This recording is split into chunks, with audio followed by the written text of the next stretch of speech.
सभी दोस्तों को अनुसर का नमस्कार। आप लोग सभी कुशल मंगल होंगे, ठीक होंगे, स्वस्थ होंगे और अपने कार्य में पूरी तरीके से लगे हुए होंगे। तो लगातार बीच में भी कंटिन्यूटी ब्रेक हो गई थी, कुछ कारणवश मैं थोड़ा बिजी रहा, लेकिन फिर मैं वापस अपने उसी चरण में लौट रहा हूं जहां पर मुझे होना चाहिए था, यानी कि आपके इस मदद में मैं एक और अध्याय जोड़ने जा रहा हूं और ये अध्याय है chemical bonding and molecular structure. तो ये चैप्टर जो है वो मैं बिल्कुल बेसिक से लेकर के चलूंगा, तो ये न कहिएगा कि सर क्या बच्चों को पढ़ा रहे हैं, क्योंकि मैंने एक बार बोला था कि ये तो मुझे आता है जैसा वर्ड अपने मन से आप निकाल दीजिए, फिर हम लोग शुरू करेंगे। तो केमिकल बॉन्डिंग को बिल्कुल बेसिक से लेकर के चलूंगा, यानी कि शुरुआत में हो सकता है आपको लगे कि ये सब मुझे आता है, कोई दिक्कत नहीं, आने दीजिएगा। लेकिन मेरा मानना यह है कि वीडियो बिल्कुल शुरुआत से होनी चाहिए। आपको दूसरों का आइडिया भी पता लगते रहना चाहिए कि आखिरकार दूसरे लोग कैसे पढ़ाते हैं, उनका कलेक्शन भी आप तक पहुंचना चाहिए। आपको पढ़ाने में भी बहुत मदद मिलेगी, नए नए तरीके आपको मिलेंगे। तो हम सबसे पहले यहाँ पर जानते हैं कि ये टर्म जो केमिकल बॉन्डिंग है, इसमें सबसे पहला जो टर्म आया हुआ है जिसका नाम है बॉन्ड। तो आखिरकार ये बॉन्ड है क्या, यानी कि अगर हम लोग बॉन्ड की बात करते हैं तो सबसे पहले हम लोग बॉन्ड को समझना चाहेंगे कि आखिरकार ये बॉन्ड होता क्या है। देखिए, बॉन्ड का मतलब तो आपको वैसे ही ऑलरेडी पता है कि बाइंड अप हो जाना, आपस में बाइंड अप होना, यही बॉन्ड है। लेकिन आखिरकार ये बाइंड अप का मतलब क्या है, क्यों बंधता है कोई भी एटम क्यों आपस में कंबाइन करना चाहता है। तो बाइंड अप का मतलब यहाँ पर हम एक तरीका और भी बोल सकते हैं कि ये एक फोर्स ऑफ अट्रैक्शन भी है। तो हम फोर्स ऑफ अट्रैक्शन के नाम से भी जान सकते हैं कि this is the force of attraction.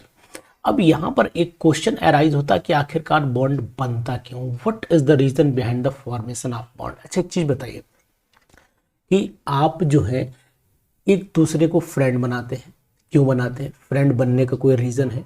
आप अपने मम्मी पापा की तरफ अट्रैक्टेड रहते हैं, कोई रीजन है। आप अपने लवर्स की तरफ अट्रैक्टेड रहते हैं, कोई रीजन है। रीजन सिर्फ इसके पीछे एक ही है कि कोई ना कोई आपकी जरूरत उससे पूरी हो रही होगी, वही एक रीजन। जैसे मम्मी पापा से बॉन्ड बनाने का मतलब क्या है कि मम्मी पापा से मुझे पढ़ने के लिए पैसे भी चाहिए, मम्मी पापा से मुझे रहने के लिए पूरी व्यवस्थाएं चाहिए, लैपटॉप चाहिए, ये चाहिए, वो चाहिए। ये सब चीजें क्या है, एक ऐसा फोर्स पैदा कर देती हैं जिससे कि हम बंधने पर मजबूर हो जाते हैं। तो बाइंड अप होने का मतलब हुआ कि हम एक दूसरे की तरफ अट्रैक्शन के पीछे जो रीजन रहता है, वो रीजन कोई ना कोई सेल्फिशनेस जरूर छुपी हुई होती है, चाहे वो एक दूसरे के प्रति वो छोटी सेल्फिशनेस हो या फिर बड़ी, लेकिन वो फोर्स ऑफ अट्रैक्शन जो आपस में एटम्स को बांधे रखे वो कहलाता है केमिकल बॉन्ड। तो जैसे बाइंड अप होना, एटम का आपस में जुड़ जाना कि भाई ये हाइड्रोजन हाइड्रोजन के साथ बॉन्ड बना रहा है, तो आखिरकार ये क्यों बना रहा है। क्लोरीन क्लोरीन के साथ बॉन्ड बना रहा है, तो क्यों बना रहा है। ऑक्सीजन ऑक्सीजन के साथ बॉन्ड बना रहा है, तो क्यों बना रहा है। ये सब जो क्यों पैदा हो रहे हैं, इन्हीं क्यों के आंसर मिलेंगे आपको केमिकल बॉन्डिंग में से। तो हम लोग यहाँ पर एक टॉपिक लिख लेते हैं, टर्म लिख लेते हैं। अभी तक तो हमने जाना कि what is the meaning of bond, अब हम लोग जान लेते हैं कि what is the meaning of chemical bond. तो केमिकल बॉन्ड का मतलब क्या हुआ वो आप पूरी तरीके से जानने की कोशिश करिएगा। It is the force of attraction, यहां लिखते हैं it is a force of attraction. It is a force of attraction by which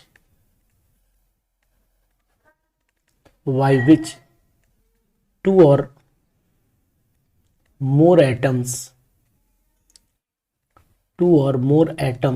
are held together, यानी कि वो फोर्स ऑफ अट्रैक्शन जिससे बहुत सारे एटम्स आपस में, दो या दो से ज्यादा एटम आपस में बंधे रहते हैं, उसी को हम लोग बोलते हैं केमिकल बॉन्ड। अब यहाँ पर आखिरकार क्वेश्चन पहले तैयार होता है, टाइप्स तो बाद में पढ़ेंगे कि what is the reason behind the formation of chemical bond, यानी कि कॉज ऑफ केमिकल बॉन्ड है क्या। तो यहाँ पर एक हेडिंग बना लेते हैं हम लोग, cause of cause of chemical bond.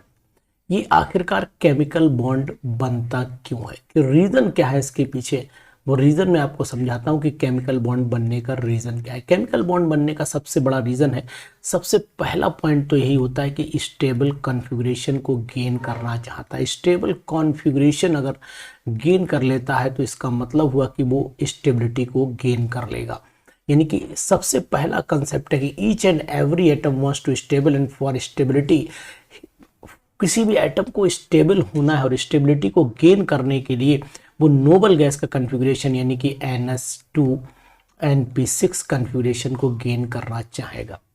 देखिए एक चीज़ आपको बता दें, दुनिया की हर चीज़ अपने आप को स्टेबल करना चाहती है और वो स्टेबिलिटी तभी मिल पाती है उसे जब जो उसकी ज़रूरत है वो पूरी हो जाती है। जैसे क्या है कि आप पढ़ाई तब तक करते हो जब तक आपको जॉब नहीं मिलती, जब तक आपने अपना एम पूरा, जॉब का मतलब जब तक आपका एम पूरा नहीं हो जाता तब तक आप पढ़ाई करते रहते हैं। This is the stability. जब स्टेबिलिटी मिल जाती है तो आपका एनर्जी लेवल डाउन हो जाता है। यानी कि कॉज ऑफ बॉन्ड फॉर्मेशन का सिंपल सा फंडा है कि स्टेबिलिटी गेन करना, यानी कि गेन ऑफ स्टेबिलिटी मिल जाए, गेन ऑफ स्टेबिलिटी हो जाए, गेन ऑफ स्टेबिलिटी।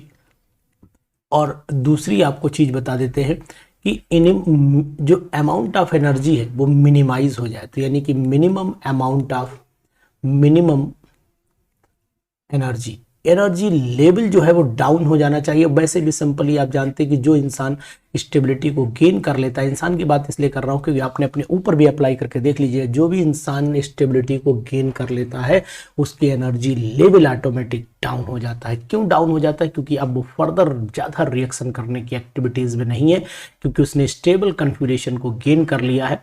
तो इस तरीके से आपको ध्यान रखना पड़ेगा कि कोई भी एटम तब तक रिएक्शन में पार्टिसिपेट करता है जब तक कि वो स्टेबल ना हो जाए, और जैसे ही वो एटम स्टेबल हो जाता है, मॉलिक्यूल की फॉर्म में स्टेबल हो जाता है, तो उसी समय बन जाता है क्या, मिनिमम एनर्जी और स्टेबल कॉन्फ़िगरेशन का कंसेप्ट। और यहाँ पर सिंपल सा याद रखिएगा कि देखिए अगर हम लोग बात कर लेते हैं कि कहीं पर भी क्या, मतलब अगर जनरली इस बात को रिप्रेजेंटेशन दें तो कैसे देंगे कि जैसे कि फोर्स ऑफ अट्रैक्शन होता है, यहाँ पर फोर्स ऑफ अट्रैक्शन को F अट्रैक्शन लिख सकते हैं। अगर force of attraction is greater than force of repulsion है तो इसका मतलब यहाँ पर बॉन्ड फॉर्मेशन होगा, बॉन्ड बनेगा। यानी कि यहाँ पर लिख देते हैं हम लोग bond formation, easily bond form होगा। लेकिन अगर फोर्स ऑफ, ये फैट ना समझ लेना, फोर्स ऑफ अट्रैक्शन है, ध्यान रखना, ये फोर्स ऑफ रिपल्सन है। अगर फोर्स ऑफ रिपल्सन यानी कि फोर्स ऑफ अट्रैक्शन जो है वो कम हो जाता है फोर्स ऑफ रिपल्सन से, तो फिर आप याद रखिएगा कि बॉन्ड का फॉर्मेशन नहीं होगा, यानी कि no bond formation, no bond formation. तो कोई भी बॉन्ड नहीं बनेगा, इस चीज़ का आपको ध्यान रखना पड़ेगा। अब हम लोग यहाँ पर एक चीज़ की और बात कर लेते हैं कि जब ये बॉन्ड बना तो कोई भी एटम जब बॉन्ड बनाता है तो स्टेबल कॉन्फ़िगरेशन में एक चीज़ आप ध्यान रखिएगा, जैसे हाइड्रोजन है, ये हाइड्रोजन केवल NH2 के कॉन्फ़िगरेशन को गेन करने की कोशिश करता है। हीलियम की बात करें तो ये भी NH2 के कॉन्फ़िगरेशन को गेन करने की कोशिश करता है। बाकी जितने भी एलिमेंट हैं वो NH2NP6 के कॉन्फ़िगरेशन को गेन करने की कोशिश करेंगे। इस चीज़ का आपको ध्यान में रखना पड़ेगा। जैसे लिथियम भी इसी कैटेगरी में आ गया। Li जो है वो भाई Li क्या होता है कि 3 होता है इसका एटॉमिक नंबर और कॉन्फ़िगरेशन 1s2 2s1। तो अब या तो यहाँ पर 2 करने की कोशिश करेगा ये, या फिर इसको लॉस करने की कोशिश करेगा, यानी इसको लॉस करके भी 2 ही कर लेगा। तो इस तरीके के कुछ एलिमेंट हैं जिस कॉन्फ़िगरेशन को गेन करना चाहते हैं। तो उन कॉन्फ़िगरेशन के लिए आपको ध्यान रखना पड़ेगा कि बहुत ही सिंपल सा फंडा है कि फोर्स ऑफ अट्रैक्शन, जो फोर्स ऑफ अट्रैक्शन है वो कैसा होना चाहिए, फोर्स ऑफ अट्रैक्शन ज़्यादा होना चाहिए as compare to the force of repulsion. ये टर्म आपको ध्यान में रखना चाहिए। अब ये बिल्कुल ना कहिएगा कि सर ये मुझे आता है, ये तो आता ही होगा, क्योंकि हम बिल्कुल बेस से चैप्टर लेके चल रहे हैं कि कोई भी पढ़े तो उसको समझ में ज़रूर आना चाहिए कि आखिरकार ये बॉन्ड होता क्या है। तो सिंपली आप समझ गए होंगे कि बाइंड अप होना, बॉन्ड बन जाना, और जब एटम्स के बीच में बॉन्ड बने तो मॉलिक्यूल बन जाता है। तो सिंपल सा अब एक कंसेप्ट यहाँ पर जनरेट हो जाता है कि जब हम लोग एटम को आपस में मिलाते हैं, यानी कि एटम और एटम जब मिलते हैं तो बन जाता है क्या, मॉलिक्यूल बनता है। क्या बनता है भैया, मॉलिक्यूल बनेगा। ये आप ध्यान रखिएगा, हम बोल सकते हैं कि मॉलिक्यूल्स बन जाते हैं। है ना। तो अब यानी कि अगर हम लोग देखें कि ये हाइड्रोजन भैया है, ये हाइड्रोजन एटम है और दूसरा ये भी हाइड्रोजन एटम है, ये हाइड्रोजन एटम जब आपस में मिलते हैं तो सिंपली जो मॉलिक्यूल बनता है उसको हम लोग बोलते हैं हाइड्रोजन मॉलिक्यूल। यानी कि ये इस तरीके से फॉर्मेशन इसका हो जाता है, ये बन गया आपका हाइड्रोजन मॉलिक्यूल। ये भी एटम था, ये भी एटम था और ये बन गया आपका मॉलिक्यूल। तो ये बात आपको ज़रूर समझ में आई होगी कि आखिरकार बॉन्ड फॉर्मेशन होता क्यों है और रीज़न क्या है। तो अब हम लोग जान लेते हैं। तो ये बात आपको समझ में आ चुकी होगी कि कॉज ऑफ फॉर्मेशन ये आप जान भी रहे होंगे पहले भी, लेकिन अब हम लोग जानेंगे कि आखिरकार टाइप्स ऑफ केमिकल बॉन्ड कितने होते हैं। तो अब हम लोग समझ लेते हैं कि how many types of chemical bond are there. तो सबसे पहले मैं यहाँ पर लिख देता हूँ कि टाइप्स ऑफ, हेडिंग बना लेता हूँ टाइप्स ऑफ केमिकल बॉन्ड। तो यहाँ पर मैंने लिख दिया टाइप्स ऑफ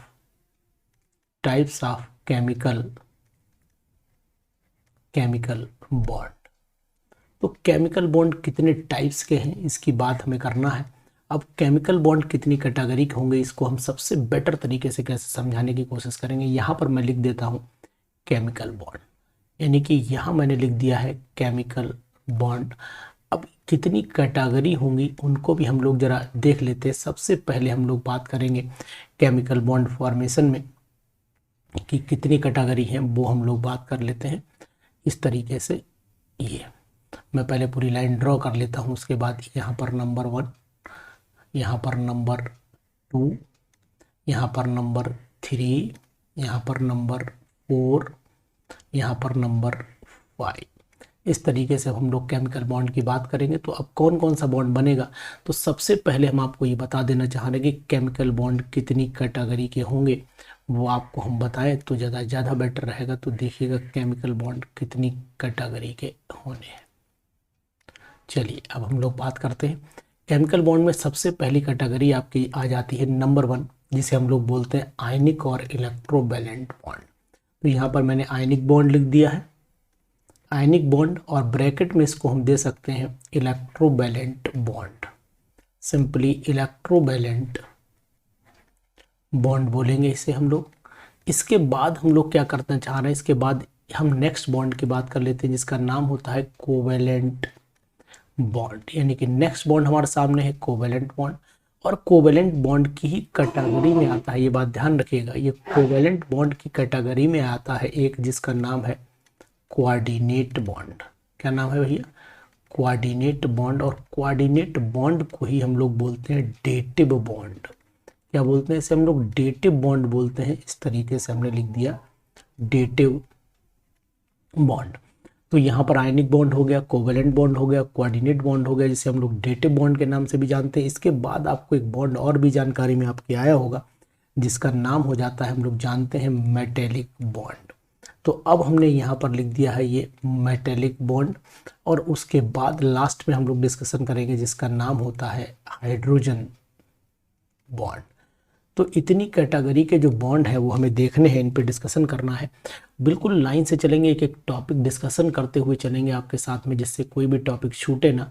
तो केमिकल बॉन्डिंग में हम लोग अब सबसे पहले डिस्कस करने जा रहे हैं आज इंट्रोडक्शन के साथ में कौन सा, आयनिक बॉन्ड। यानी कि अब हम लोग नए टॉपिक की शुरुआत करने जा रहे हैं और जिसका नाम है आयनिक बॉन्ड। तो यहाँ पर हेडिंग बड़ा सा बना लेते हैं जिसका नाम है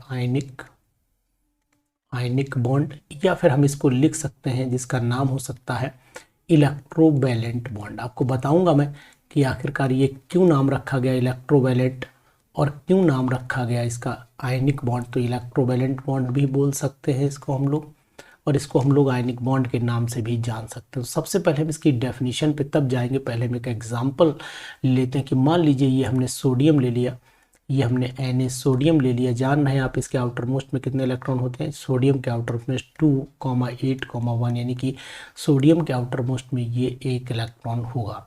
अगर हम लोग क्लोरीन की बात करें तो क्लोरीन के आउटर मोस्ट में होते हैं 7 इलेक्ट्रॉन। ये मैंने क्लोरीन बनाया और यहाँ पर इसके इलेक्ट्रॉन मैंने दिखाए 1, 2, 3, 4, 5, 6 एंड 7। 1 इलेक्ट्रॉन इन्होंने इधर दे दिया, ट्रांसफ़र कर दिया, यानी कहने का मतलब यहाँ पर जो होगा 2,8,7 रहा होगा। 1 इलेक्ट्रॉन जब ट्रांसफ़र हुआ तो क्या कंडीशन बनी वो भी आप जान लीजिए। यानी कि अब क्या हो रहा होगा, अब ये रहा होगा कि सोडियम भैया के पास एक पॉजिटिव साइन आ गया होगा इस तरीके से, और इसी तरीके से क्लोरीन के ऊपर एक नेगेटिव साइन आ गया होगा। अब इन दोनों में एक फोर्स ऑफ अट्रैक्शन पैदा हुआ होगा, उसी को नाम दिया हमने। ये फोर्स ऑफ अट्रैक्शन जो आप देख रहे हैं, मैं दिखा रहा हूँ डॉटेड लाइन से, ये फोर्स ऑफ अट्रैक्शन क्या कहलाएगा, यही नाम रखा गया है आयनिक बॉन्ड का। तो यही नाम है एक आयनिक बॉन्ड। तो यानी कि मतलब क्या हुआ, the force of attraction which is formed by the transfer of electrons, यानी कि ये बॉन्ड, जो बॉन्ड इलेक्ट्रॉन के ट्रांसफर से बने, यानी कि यहाँ पर मैं बोल सकता हूँ कि ट्रांसफर से बनने का मतलब हुआ transfer of bond. Transfer of bond का मतलब हो गया कि इसका मीनिंग आया कि एक इलेक्ट्रॉन जो होते हैं वो इलेक्ट्रो पॉजिटिव से इलेक्ट्रोनेगेटिव की तरफ ट्रांसफर हो जाते हैं, इसलिए ट्रांसफर ऑफ बॉन्ड की जगह बोले ट्रांसफर ऑफ इलेक्ट्रॉन। बॉन्ड मैंने गलत लिख दिया यहाँ पर, ट्रांसफर ऑफ इलेक्ट्रॉन हो रहा है कि तभी, तो यहाँ पर मैं ट्रांसफर ऑफ इलेक्ट्रॉन लिख देता हूँ। अब यहाँ पर एक चीज़ और भी है, तो सिंपली अगर हम आयनिक बॉन्ड को डिफाइन करना चाहे तो क्या हो सकता है, the force of attraction by which oppositely charged ions are held together. तो ये जो अपोजिटली चार्ज आयंस हैं, जैसे कि एक पॉजिटिव है और एक नेगेटिव है, ये एक दूसरे की तरफ अट्रैक्टेड, इसको बोलते हैं इलेक्ट्रोस्टैटिक फोर्स ऑफ अट्रैक्शन। तो इसका मतलब ये हुआ कि अगर हम इलेक्ट्रोस्टैटिक फोर्स ऑफ अट्रैक्शन की बात करें तो डेफिनेशन आ सकती है, यहाँ पर हम डेफिनेशन इसकी लिख सकते हैं, सिंपल वे में लिख सकते हैं, the force the electrostatic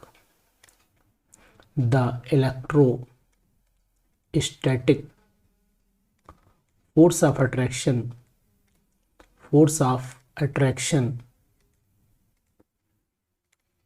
by which oppositely charged ions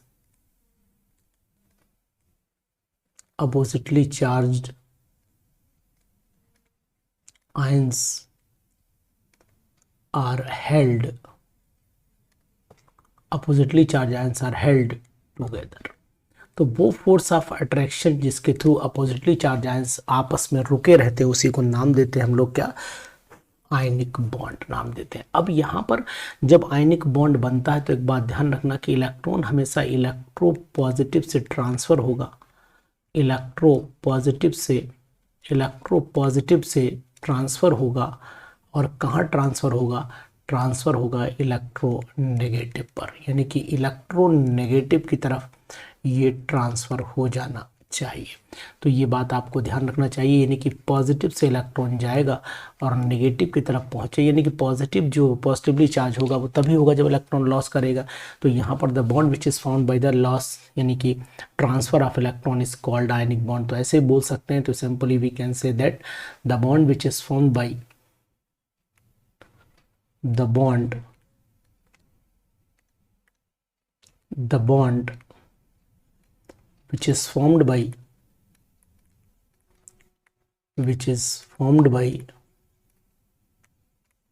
transfer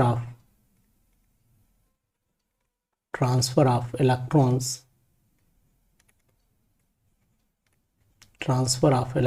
from less electronegative या बोल सकते हैं electropositive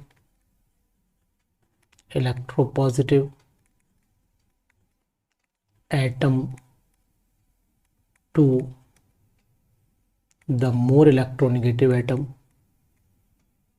to the more electronegative atom. ठीक है ना। तो सिंपली जहाँ पर हमने क्लोरीन, सोडियम और क्लोरीन का एग्जाम्पल लेकर के भी आपको समझाया। अब यहाँ पर मुझे आपको बहुत बड़ी चीज़ नहीं बतानी कि भाई मैग्नीशियम का जो एग्जाम्पल बताऊँ। चलो खैर एक एग्जाम्पल में डिस्कशन कर लेता हूँ। जैसे कि ये मैग्नीशियम भाई साहब हैं, इन मैग्नीशियम भाई साहब के अगर आउटर मोस्ट को चेक करोगे तो मैग्नीशियम भाई साहब के आउटर मोस्ट में 2 ही इलेक्ट्रॉन होते हैं। और अगर तुम ऑक्सीजन बहन जी को चेक करोगे तो ऑक्सीजन बहन जी जो हैं इनके आउटर मोस्ट में जो इलेक्ट्रॉन होते हैं वो 6 इलेक्ट्रॉन होते हैं। जरा देख लीजिए इस तरीके से ऑक्सीजन बहन जी के 6 इलेक्ट्रॉन। बहन जी ने कहा कि भैया मुझे इलेक्ट्रॉन चाहिए, तो बोले यार ले लो, कैसी बात कर रही हो आप। तो इन्होंने इलेक्ट्रॉन को ट्रांसफ़र कर दिया, 2 इलेक्ट्रॉन ट्रांसफ़र किए इन्होंने। तो यानी कि इनके ऊपर 2 पॉजिटिव आ गए, तो सिंपली इनके ऊपर 2 पॉजिटिव बनाए और ऑक्सीजन जो बना इसके ऊपर 2 नेगेटिव बने। अब इनके बीच में जो फोर्स ऑफ अट्रैक्शन क्रिएट होगा उसको हम लोग बोलते हैं आयनिक बॉन्ड। इस तरीके से एमजीओ का भी एग्जाम्पल आप समझा सकते हैं। तो अब आखिरकार जो आयनिक बॉन्ड बनता है वो आयनिक बॉन्ड की कंडीशंस क्या होती है। तो आयनिक बॉन्ड की फेवरेबल कंडीशंस भी जानना जरूरी हो जाती हैं। बाकी तो हम पढ़ते ही रहते हैं कैरेक्टरिस्टिक्स, तो यहाँ पर हम लोग पढ़ लेते हैं कि what are the favourable conditions for the formation of ionic bond. तो यहाँ पर मैं लिख देता हूँ फेवरेबल कंडीशंस फॉर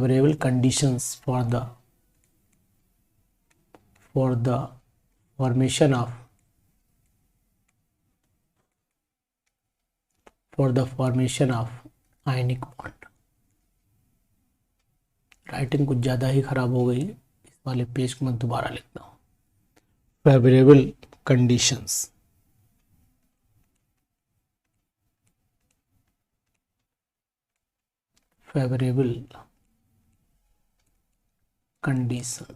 चलिए, अब ये फेवरेबल कंडीशंस हैं कौन कौन सी। सबसे पहले हम लोग लिख लेते हैं कि भाई इलेक्ट्रॉन क्यों लॉस होगा। इलेक्ट्रॉन तो तभी लॉस हो सकता है जब आयनाइजेशन एंथैल्पी कम हो। तो यानी कि सबसे पहला वर्ड ही हमारे सामने आ जाएगा कि लो आयनाइजेशन एंथैल्पी होनी चाहिए। जो इलेक्ट्रोपॉजिटिव एटम है उसकी आयनाइजेशन एंथैल्पी कम होनी चाहिए, तभी वो इलेक्ट्रॉन लॉस करेगा, अदरवाइज इलेक्ट्रॉन लॉस नहीं करेगा।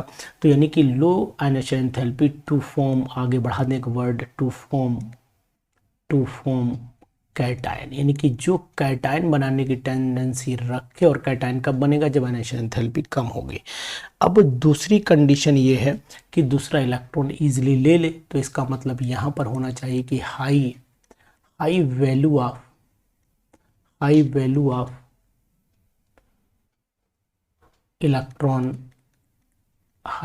ऑफ इलेक्ट्रॉन एफिनिटी, यानी कि इलेक्ट्रॉन एफिनिटी की वैल्यू जो है वो कैसी होनी चाहिए? वो ज़्यादा होनी चाहिए। ये दूसरी कंडीशन है।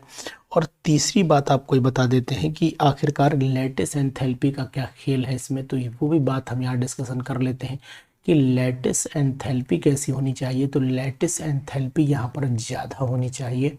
अगर लैटिस एंथैल्पी ज़्यादा होगी तो बॉन्ड बहुत ही स्ट्रांग बनेगा, यानी कि लैटिस एंथैल्पी यहाँ पर मोर आनी चाहिए। ये बात आपको ध्यान रखना पड़ेगी।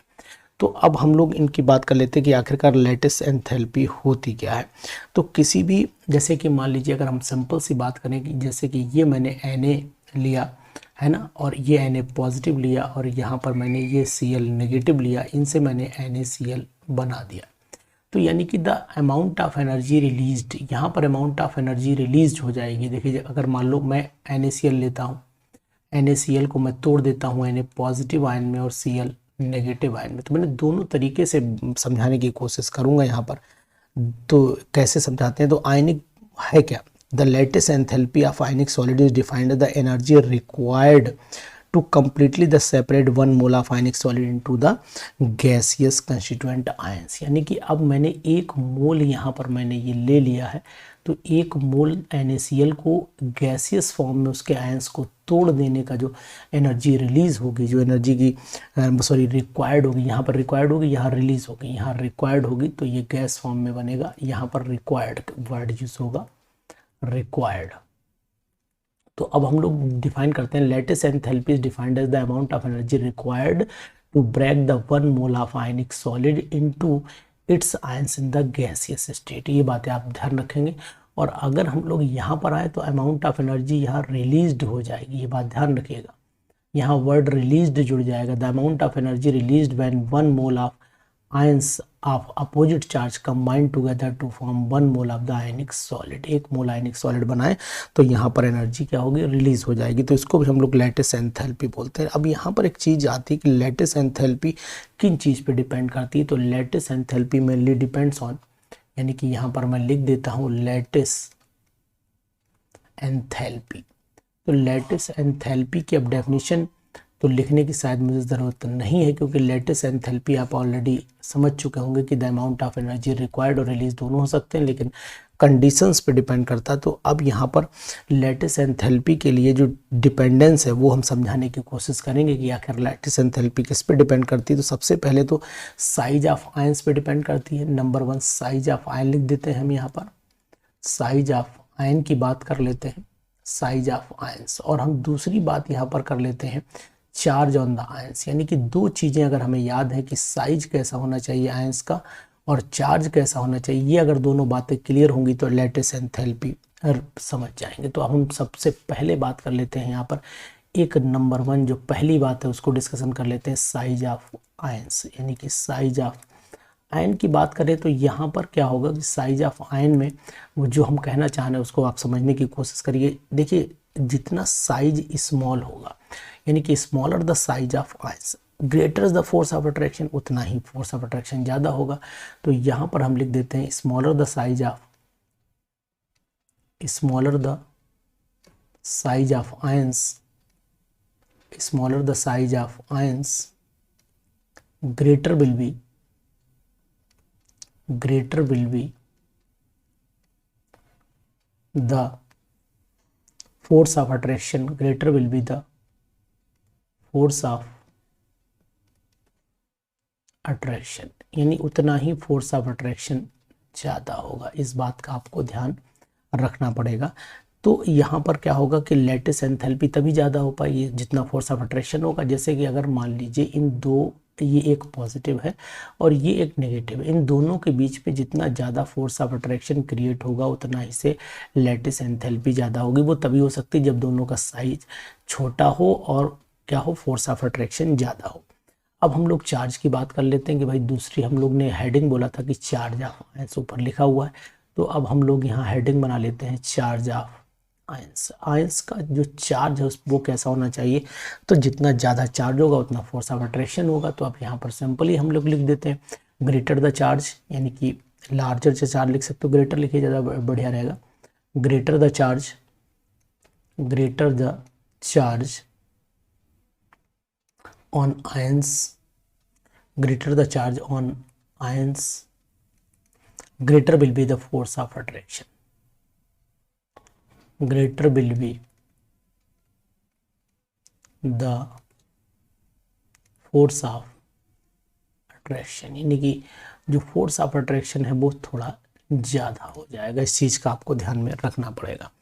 अब यहाँ पर हम लोग करते क्या है, यानी कि लैटिस एंथैल्पी इन दोनों केसेस में ज़्यादा होगी। ये पहले आप कंफर्म कर लीजिए कि मोर इज़ द लैटिस एंथैल्पी, यानी कि डेल्टा एच लैटिस जो एंथैल्पी होगी वो यहाँ पर ज़्यादा ही आएगी। इसे हम लोग डेल्टा यू से भी रिप्रेजेंट कर सकते हैं, कोई दिक्कत वाली बात नहीं है। लेकिन अब यहाँ हम एक डिस्कशन आपसे करना चाहेंगे कि लैटिस एंथैल्पी कुछ आयंस की जो एग्ज़ाम में पूछी जा सकती, कंपटीशन में पूछी जा सकती, पीजीटी एग्ज़ाम में पूछी जा सकती है, वो हम लोग डिस्कशन कर लेते हैं। तो लैटिस एंथैल्पी सर्टेन कंपाउंड्स की हम लोग यहाँ लिखने जा रहे हैं। तो यहाँ हेडिंग बना लेते हैं बड़ा बड़ा, lattice enthalpy of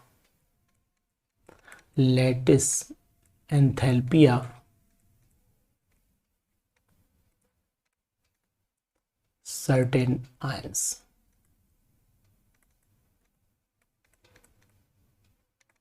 lattice enthalpy of certain ions, यानी कुछ आयंस की हम लोग लैटिस एंथैल्पी।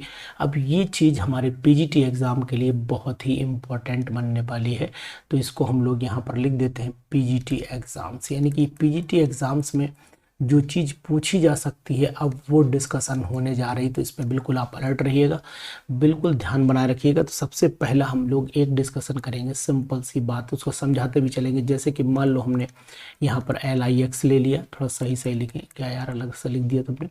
नंबर 1 सबसे पहले हम लोग यहाँ पर लिथियम हाइलाइड LIX, इसकी जो लैटिस एंथैल्पी है वो ज़्यादा होगी as compare to NaX, as compare to KX, as compare to क्या आएगा इसके बाद रुबिडियम RBX, और इसके बाद आ जाता है आपका सीजियम CSX। यानी कि यहाँ पर आपको जो X है वो तो आपको पता है FCl-BrI हो सकता है, यानी कि X की वैल्यू जो है वो या तो F होगा या Cl होगा या फिर Br होगा या फिर I होगा, यानी कि ये हैलोजेंस हो सकते हैं।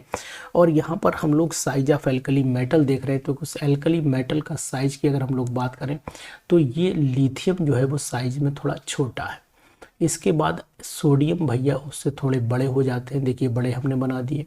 पोटेशियम उससे भी बड़े हो जाएंगे क्योंकि साइज बढ़ रहा है।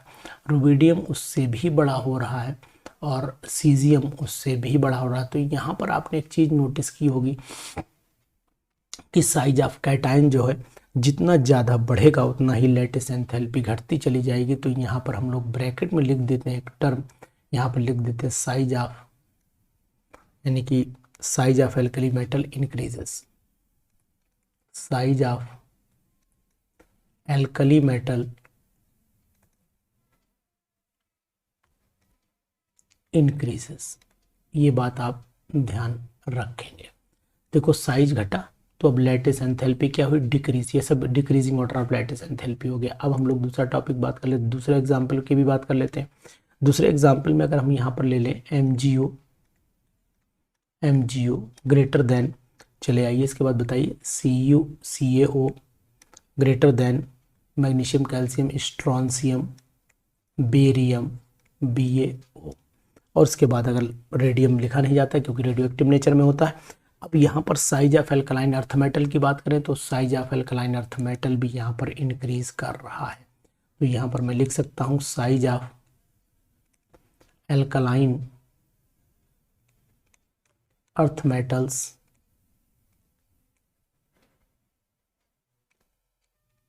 इंक्रीजेस। ठीक है ना। अब इसके बाद क्या होगा कि अगर मान लीजिए नंबर 3 पे जो है हम चलते हैं, नंबर 3 की बात करते हैं तो यहाँ पर ये सब पेपर में आता है इसलिए मैं डिस्कशन कर रहा हूँ। और इसमें डिस्कशन में सबसे नेक्स्ट बात है CO3 वाले ले लेते हैं, इसी के CO3 ले लेते हैं। जैसे कि मान लो हमने ले लिया MgCO3 greater than CaCO3 greater than SrCO3 greater than BaCO3। तो ये सब क्या है, ये सब यहाँ पर भी साइज कैटायन का क्या हो रहा है, बढ़ रहा है। तो यहाँ पर भी मैं लिख देता हूँ साइज ऑफ कैटायन इंक्रीजेस। तो यहाँ पर साइज ऑफ कैटायन इंक्रीजेस लिखा जाएगा। इस चीज़ का भी आपको ध्यान रखना पड़ेगा। देखिए ये चीज़ें PGT एग्ज़ाम के लिए बहुत इंपॉर्टेंट है, इन पे आप बिल्कुल फोकस करते रहिए। यही चीज़ आपको वरदान साबित होंगी जब पेपर आएगा तो यह क्लियर होता जाएगा। अब जैसे ही मैं यहाँ पर ले लेता हूँ मैग्नीशियम MgOH का whole twice greater than CaOH का होल ट्वाइस ग्रेटर देन, यहाँ पर आ जाते हैं हम लोग SrOH का होल ट्वाइस ग्रेटर देन, यहीं पर आ जाता है आपका Ba, ऊपर वाला BaOH का होल ट्वाइस। अब यहाँ पर भी आपको एक कंसेप्ट दिखाई रहा होगा साइज ऑफ कैटायन इंक्रीज, यहाँ पर भी कैटायन का साइज इंक्रीज कर रहा है, ये चीज़ आपको लगातार दिख रही है। तो ये सब चीज़ें आपको इंडिकेट कर रही हैं कि lattice enthalpy increases, boiling point and melting point of ionic compound भी बढ़ेंगे। तो यहाँ पर एक चीज़ मैं लिख देता हूँ, नोट करके लिख देता हूँ, एज द लेटिस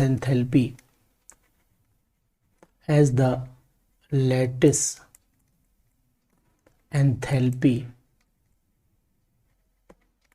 इंक्रीजेस। अब इससे फायदा क्या हो, इससे क्या नुकसान फायदा होगा, देखिए melting point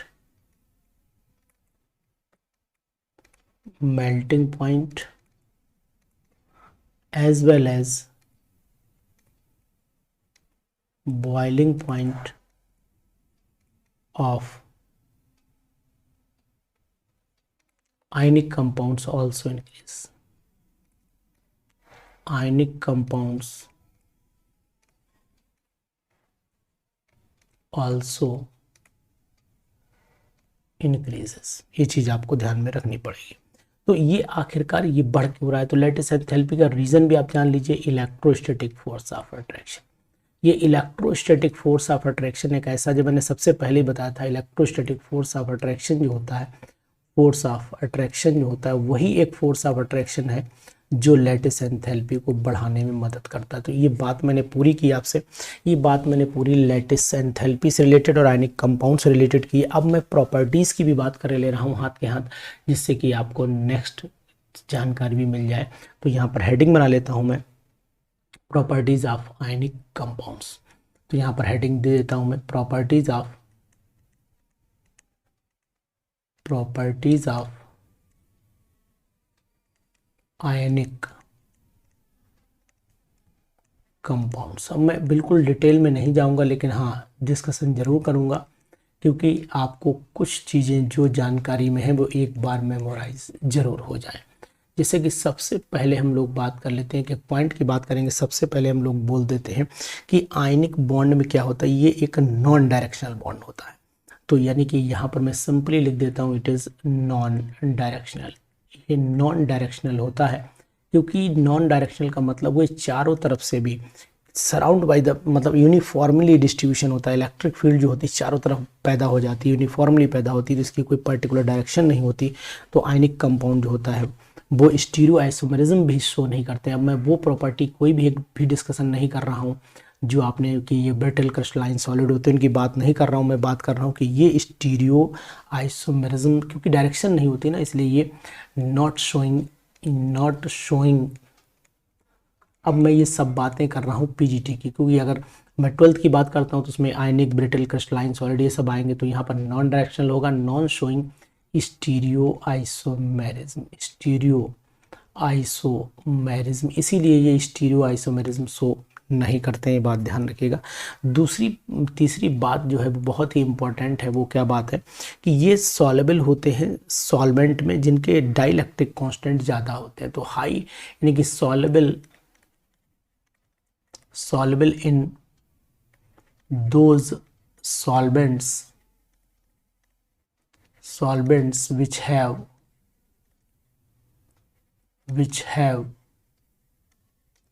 high value of dielectric constant, जिनके डाइलेक्ट्रिक कांस्टेंट की वैल्यू जो होती है वो ज़्यादा होती है, उसे हम लोग बोलते हैं क्या, उन्हीं में ये सॉलेबल हो जाते हैं। यानी कि हम सिंपली ये भी कह सकते हैं कि आयनिक कंपाउंड पानी में घुलते हैं क्योंकि आयंस हाइड्रेटेड हो जाते हैं, और एनर्जी जो इवॉल्व होती है वो कहलाता है हाइड्रेशन एनर्जी। तो जब आयंस पानी में गिरे, टूटे, सेपरेट हुए, तो जो एनर्जी इवॉल्व हुई उसको हम लोग हाइड्रेशन एनर्जी के नाम से भी जानते हैं। तो यहाँ पर एक टर्म और बढ़ा लेते हैं हम लोग कि आखिरकार ये हाइड्रेशन एनर्जी क्या होती है। यानी कि एक वर्ड अगर आपको पता है तो बहुत अच्छी बात है, और नहीं पता तो जान लीजिए कि हाइड्रेशन एनर्जी का कंसेप्ट भी आपको क्लियर हो जाना चाहिए कि हाइड्रेशन एनर्जी क्या है। जैसे कि मान लीजिए सपोज कर लेते हैं ये NaCl है, ये NaCl है। जैसे ही हमने NaCl भैया को पानी में गिराया, ये Na पॉजिटिव आयन में टूट गया इस तरीके से, और ये Cl नेगेटिव आयन में इस तरीके से टूट गया। अब क्या हुआ, इसको वाटर ने चारों तरफ से घेर लिया। कैसे, वाटर का मॉलिक्यूल क्या है, ये वाटर का मॉलिक्यूल है, इसने ऑक्सीजन इधर होगा, H इधर होगा, H इधर होगा, पार्शियल पॉजिटिव होगा, पार्शियल पॉजिटिव होगा, पार्शियल नेगेटिव होगा। यानी कि सोडियम भैया को घेर लिया है पानी ने किस तरफ से, ये ऑक्सीजन साइड से घेरा। अब ऑक्सीजन साइड से क्यों घेरा, क्योंकि ऑक्सीजन के ऊपर होता है पार्शियल नेगेटिव साइन। तो इस तरीके से आप बना सकते हैं। ये मैंने बहुत सारे वाटर के मॉलिक्यूल्स दिखाने की कोशिश कर रहा हूँ कि ये वाटर के मॉलिक्यूल ने सोडियम को चारों तरफ से घेर रखा है। बिल्कुल सोडियम फ्री नहीं छोड़ा है कि सोडियम जाके भी क्लोरीन बहन जी की तरफ नज़र उठा के भी देख पाए। और इन क्लोरीन बहन जी को घेर लिया है किन्होंने, इन क्लोरीन बहन जी को घेर लिया है हाइड्रोजन भैया ने। वाटर के जो हाइड्रोजन साहब है, क्योंकि इनके ऊपर पार्शियल पॉजिटिव होता है, तो अब ये बेचारे फंस गए। यानी ये नेगेटिव हो गया यहाँ पर। इसी तरीके से H ये हो गया, ये ऑक्सीजन हो गया, ये H हो गया, ये H हो गया, ये ऑक्सीजन हो गया, ये H हो गया। यहाँ पार्शियल नेगेटिव दिखा दीजिए, पार्शियल पॉजिटिव दिखा दीजिए, यहाँ भी पार्शियल पॉजिटिव, पार्शियल नेगेटिव दिखा दीजिए। इस तरीके से partial negative, partial positive, partial positive. तो अब क्या होगा कि ये दोनों सेपरेट होगा। यहाँ से देखिए एक मैं लाइन, इमेजनरी लाइन डाल रहा हूँ। ये इमेजनरी लाइन जो है वो सेपरेट कर रही है क्लोराइड आयंस को और किसको, ये सोडियम आयंस को। तो इसका मतलब है कि दोनों आयंस जब अलग हो रहे हैं तो जो एनर्जी रिलीज हो रही है, वॉल्व हो रही है, उसी को नाम देते हैं हम लोग क्या, हाइड्रेशन एनर्जी। तो when ionic compound dissolve in water the ions are hydrated and the energy evolved is known as hydration energy. तो हम इसको लिख भी सकते हैं यहाँ पर, अगर लिखना चाहे तो लिख दीजिए सिंपल अपने वर्ड्स में। When ionic compounds are dissolved in water, when ionic compounds dissolve in water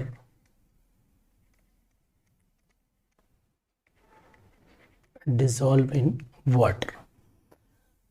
उसके बाद लिख दीजिए सिंपल वर्ड्स में द आयंस आर हाइड्रेटेड, है ना, कॉमन आगे लिख दीजिए the ions are hydrated.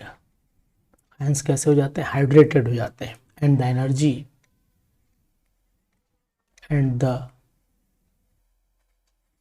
Energy evolved is called hydration energy.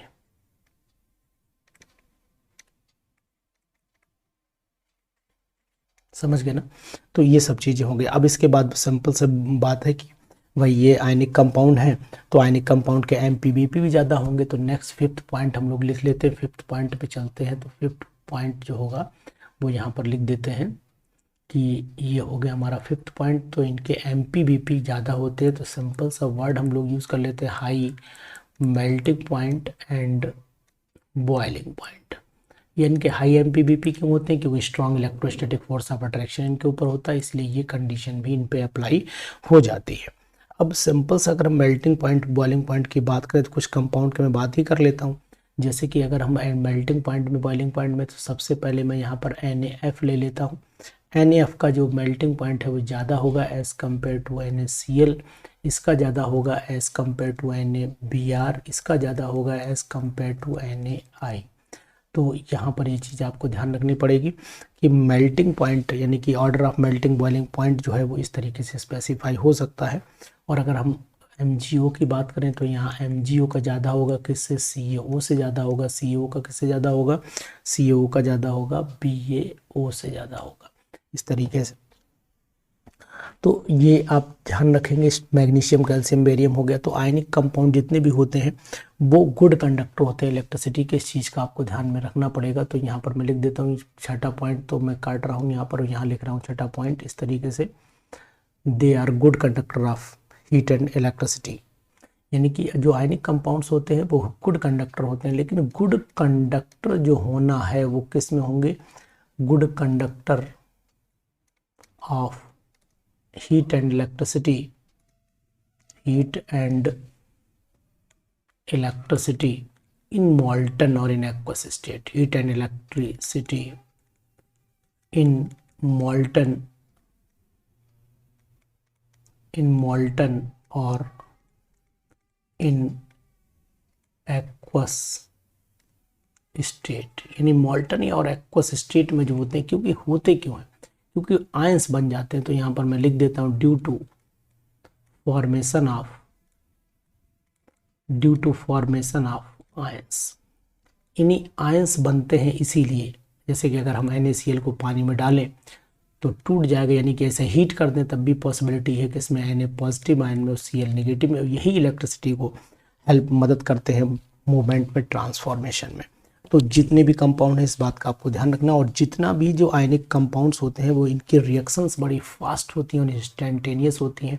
तो लास्ट में शो कर देते हैं, दे शो वेरी फास्ट, यानी कि दे शो इंस्टेंटेनियस और क्वाइट फास्ट या वेरी फास्ट, कुछ भी लिख सकते हैं। दे शो वेरी फास्ट और इंस्टेंटेनियस रिएक्शन, इंस्टेंटेनियस रिएक्शंस, ये बात आपको ध्यान में रखनी पड़ेगी। अब यहाँ पर हम लोग एक रूल की बात कर लेते हैं कि 100% कोई भी बॉन्ड जो होता है वो आयनिक नहीं होता। तो कुछ पॉइंट और भी ध्यान रखने पड़ेंगे हमें कि आयनिक बॉन्ड जो है किसने दिया था, कुछ इंपॉर्टेंट टर्म्स हैं वो आपको ध्यान रखना पड़ेगा। जैसे कि अगर मैं बात करूँ तो आयनिक पॉइंट जो आयनिक बॉन्ड है वो दिया था कोजल ने। तो ये बात ध्यान रखिएगा कि जो आयनिक बॉन्ड है वो कोजल एक साइंटिस्ट हैं, उन्होंने इसको प्रपोज किया था। ये मैंने यहाँ पर नोट कर दिया, आपको ध्यान रखना पड़ेगा। 10th पॉइंट में आपको ध्यान ये रखना पड़ेगा कि जितने भी कंपाउंड हैं वो 100% कोई भी बॉन्ड आयनिक नहीं बनाता, यानी कि नो बॉन्ड इज 100% आयनिक। कोई भी बॉन्ड 100% आयनिक नहीं होता है, उसके अंदर कुछ कोवेलेंट करेक्टर भी रहता है। और इस बात को फजान रूल के अकॉर्डिंग मैंने आपको समझाया भी था। तो नेक्स्ट टॉपिक मैं आपको पढ़ाऊंगा नहीं, लेकिन मैं आपको रिमाइंड करा दूं कि मैंने फजान रूल पढ़ा रखा है। तो अब इसके बाद फजान रूल की वीडियो आप जरूर देख लीजिएगा कि फजान रूल कहता क्या है, फजान रूल किस तरीके से कैटायंस और एनायंस के बीच जो बॉन्ड बनता है उसको, यानी कैटायंस और एनायंस के बीच में जो बॉन्ड बनता है उसको कैसे एक्सप्लेन करता है Fazan rule. Cations and anions के बीच में जो बॉन्ड बनता है उसको कैसे एक्सप्लेन करता है फजान रूल, ये सब बातें मैंने एक वीडियो में, फजान रूल की वीडियो में समझाई हुई है। तो आज आपने पढ़ा कि how the formation of ionic bond takes place, what is the meaning of chemical bond, what is the cause of chemical bond, how the formation of chemical bond takes place, ये सभी बातें आज आपने इस पूरी वीडियो में जानी। तो इस वीडियो को अपने दोस्तों तक पहुंचाइए जिससे कि वो लोग भी एक नॉर्मल जो रिवीजन है उनका भी हो जाए।